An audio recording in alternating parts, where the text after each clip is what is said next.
अनाबे जब हो जाता है तो उसको क्या करता है, बाहर कर देता है। मान लो ये तीसरी कक्षा है, ठीक है, और इसमें एक हो, मान लो, ठीक है। जैसे सोडियम, सोडियम एक धातु है और इसमें इलेक्ट्रॉन का संख्या जो होता है वो होता है 11। जितना इसका परमाणु संख्या होता है उतना ही इसमें इलेक्ट्रॉन का भी संख्या होता है, ठीक है। तो यहाँ पे सोडियम है, इसका परमाणु संख्या कितना है, 11, ठीक है। तो पहला कक्षा में क्या वो इलेक्ट्रॉन आ गया, 2 और दूसरा में 8, तो कितना हो गया, 8 और 2 10। लास्ट वाला में क्या बच गया, 1। तो लास्ट वाला में 3 से कम होता है तो क्या करता है, त्याग देता है, दे देता है।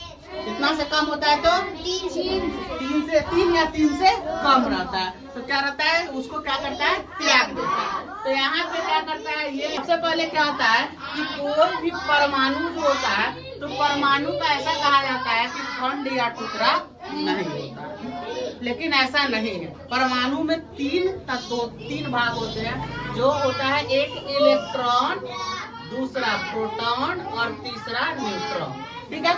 इलेक्ट्रॉन पे जो होता है वो ऋणात्मक होता है, मतलब माइनस चार्ज होता है, और प्रोटॉन पे प्लस होता है, यानी कि ये धनात्मक होता है, इस पे प्लस चार्ज होता है, और न्यूट्रॉन जो होता है वो चार्जलेस होता है, ठीक है ना, इस पे कोई भी चार्ज नहीं होता है, आवेश मुक्त होता है। तो क्या होता है कि जैसे कोई भी परमाणु होता है तो उसके सेंटर में, जिसको नाभि बोलते हैं, वहाँ पे प्रोटॉन और न्यूट्रॉन जो होता है वो क्या होता है, मौजूद होता है, ठीक है। और इलेक्ट्रॉन जो होता है इसके चारों तरफ घूमते रहता है एक कक्षा में।